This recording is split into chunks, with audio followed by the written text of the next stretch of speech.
Hello everyone, Shri IAS academy में आपका स्वागत है। जैसा कि आप जानते हैं कि श्री आईएएस एकेडमी ने आंसर राइटिंग सीरीज की शुरुआत की है, जिसके अंतर्गत ऑलरेडी हमारे 296 पार्ट आ चुके हैं। ये हमारा पार्ट 297 है। अपने इस पार्ट में हम देखेंगे कि आपके द्वारा हमारे टेलीग्राम चैनल पर किस प्रकार का प्रश्न लिखकर भेजा गया, उसे आपने किस तरीके से लिखा और वास्तव में आपको उसमें किन किन बिंदुओं को ऐड करने की आवश्यकता है। तो चलिए शुरू करते हैं।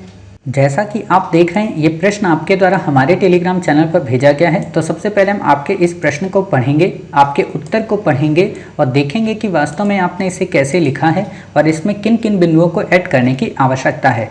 आपका प्रश्न है, सत्यनिष्ठा को परिभाषित कीजिए तथा भारत की नागरिक सेवाओं में इसकी प्रासंगिकता का वर्णन कीजिए। 250 शब्दों में लिखना है। आपने लिखा है, सत्यनिष्ठा का सामान्य अर्थ होता है सत्य के प्रति निष्ठा यानी वफादार। अर्थात कोई व्यक्ति किसी भी कार्य को अपनी अंतः मान्यताओं के अनुसार करता है, उसका यह काम झूठ, पाखंड या धोखे से मुक्त होता है और साथ ही उसके द्वारा निर्धारित मूल्यों के अनुरूप होता है। चूँकि भारत एक लोकतंत्र है, इसलिए इसका प्रमुख उद्देश्य लोक कल्याण। इससे भारत की नागरिक सेवाओं में सत्यनिष्ठा की निम्न प्रासंगिकता दिखाई देती है। राज्य द्वारा लक्षित वर्ग इससे लाभान्वित होता है। प्रशासक को अपने कर्मचारियों और वरिष्ठ अधिकारियों का विश्वास प्राप्त होता है। प्रशासक और आम नागरिक में अच्छा सामंजस्य बैठता है, जिससे सामाजिक परिवर्तन में उनका सक्रिय सहयोग मिलता है। वर्तमान परिस्थिति यानी कि कोरोना महामारी को देखें तो इस समय प्रशासकों की भूमिका महत्वपूर्ण नजर आती है। जैसे लोगों के अंदर डर के बजाय सुरक्षा का माहौल, कानून व्यवस्था, पलायन जैसी परिस्थितियों का सामना करना। इसके साथ ही कम स्वास्थ्य अंतः संरचना के बावजूद लोगों को सुविधाएं उपलब्ध कराना। पैसा और भाई भतीजावाद के बजाय उचित लोगों के लिए आवश्यक सुविधाएं उपलब्ध कराना। ऐसी परिस्थितियों में अगर प्रशासन सत्यनिष्ठ हो तो वह उचित निर्णय लेगा और भारतीय संविधान में निहित कल्याणकारी राज्य की स्थापना में सहायक होगा। लिखा है आपने, सही लिखा है, लेकिन थोड़ा सत्यनिष्ठा की परिभाषा को ऑथेंटिक परिभाषा के रूप में बताइए।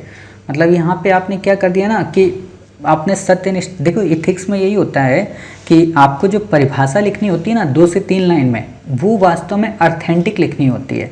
ऑथेंटिक का मतलब कि जो मानक परिभाषा है कि किसी भी परिस्थिति में अपने विचारों में, अपनी सत्यनिष्ठा में बिल्कुल अडिग रहना, अपने उत्तरदायित्व को सुनिश्चित करना, जो मैंने ऑलरेडी आप लोगों को बता रखा है।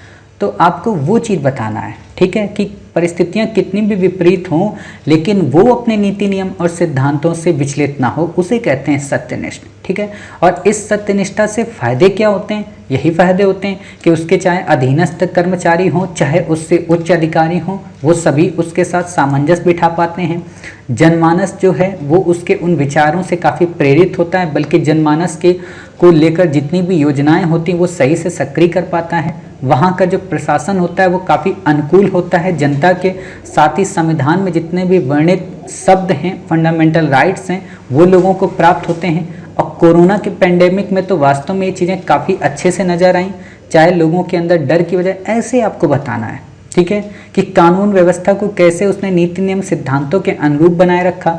लेकिन कई सारे ऐसे सिविल सेवक हैं जो अपनी सत्यनिष्ठा से विचलित हो गए। आप उनका भी एग्जाम्पल दे दीजिए, चाहे वो अगरतला के डीएम साहब हों या फिर छत्तीसगढ़ के डीएम साहब हों, ठीक है। आप इनका उल्लेख कर दीजिए कि वास्तव में अपनी सत्यनिष्ठा से किस तरीके से डगमगा गए और इनके डगमगाने से प्रशासन पर कैसे प्रश्न चिन्ह लगने लगे, है ना। तो ये बातें आप बताइए। वास्तव में देखिए, एथिक्स की यही एक खूबसूरती है कि उसमें 2 तरीके की बातें होती हैं। एक तो बात होती है उसकी ऑथेंटिक की और दूसरी बात होती है उसकी मौलिकता की। आपने मौलिकता अच्छी लिख दी, लेकिन आपने जो ऑथेंटिक, जो उसकी परंपरागत जो भाषा है, जैसे साइंस होती ना, साइंस में जब हम कितना भी पढ़ लें, साइंस को हमें साइंस के हिसाब से ही पढ़ना है। अगर हमें न्यूटन का लॉ पढ़ना है तो हम यही बोलेंगे कि साहब action and reaction equal are opposite. वहाँ हम ये नहीं बोलेंगे कि reaction and action equal are unopposite, ऐसे नहीं बोल सकते। वहाँ जो ऑथेंटिक परिभाषा है उसी को बोलेंगे, ठीक है। बाकी आप निश्चिंत रहें, हम 1 तारीख से ऑलरेडी एथिक्स की क्लासेस आपके शुरू करेंगे, तो वहाँ पे आपको और अच्छे से समझ में आएगा कि सत्यनिष्ठा क्या है, ईमानदारी क्या है, मूल्य क्या है, नैतिकता क्या है और इनके ऑथेंटिक परिभाषा क्या है, इसको लिखेंगे कैसे, ठीक है। तो वहाँ पे हम और अच्छे से आपको बताएंगे। बाकी आपने उत्तर अच्छा लिखा है, इन पॉइंट्स को अच्छे से लिखा है। यहाँ पे जो आप लिखते हैं ना प्रशासक को अपने कर्मचारी, यहाँ पे लिखना अधीनस्थ कर्मचारी, क्योंकि आपने ऊपर वरिष्ठ लिखा है बाद में, तो अधीनस्थ यहाँ पे होना चाहिए ताकि इन दोनों के मध्य वो विश्वास प्राप्त कर सके। ठीक है, तो और कोशिश यही किया करिए, जैसे आपने यहाँ प्रशासक की बात की ना, क्योंकि यहाँ पे गड़बड़ी क्या हो जाएगी, प्रशासक और प्रशासिका, ठीक है ना, इसलिए नागरिक सेवा को आप यहाँ पे वर्ड लिखा करिए जो क्वेश्चन में दिया गया। इससे एग्जामिनर भटकेगा नहीं, एग्जामिनर को लगेगा कि आपने उसी लैंग्वेज का उपयोग किया है जो हमने दिया था। ठीक है, तो उम्मीद है आप समझ गए होंगे कि वास्तव में प्रशासन के लिए ये कितनी ज़रूरी बातें हमने बताई आपको। और आप यहाँ पे कुछ और अच्छे वर्ड उपयोग कर सकते हैं कि इससे सुशासन में बढ़ोतरी होगी, है ना, क्योंकि ये जो वर्ड होते हैं ना पब्लिक एडमिनिस्ट्रेशन इथिक्स से जुड़ा होता है, तो इसलिए पब्लिक एडमिनिस्ट्रेशन के वर्ड को भी इसमें इनकलकेट कीजिए।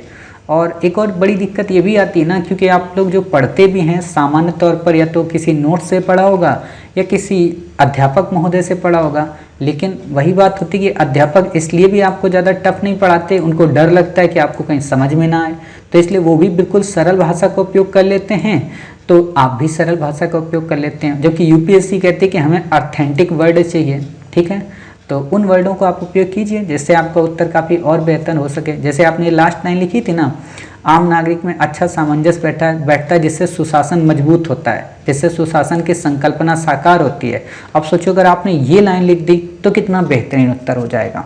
ठीक है, बाकी निश्चिंत रहें, हम इन सबको डिटेल में बहुत अच्छे से 1 तारीख से शुरू करेंगे क्लासेस, तो वहाँ पे बताएंगे और तब आपको फिर से ऐसे ही क्वेश्चन करने को दिया करेंगे। और तब आप देखना जो आप अभी लिख रहे हैं ना, इसी उत्तर को कितने और मॉडिफाइड ढंग से लिख लेंगे, क्योंकि अभी आपको इसका पूरा डेप्थ वर्जन नहीं पता है। ठीक है, अभी तो बस हम आपके माइंड में ब्लॉक्स क्रिएट कर रहे हैं ताकि जब हम आपको पढ़ाएं तो वहाँ पे आपको टैग कर सकें। ठीक है, मिलते हैं फिर आप ही के द्वारा भेजे गए एक नए प्रश्न के उत्तर के साथ। तब तक अपना ख्याल रखिए और स्वस्थ रहिए।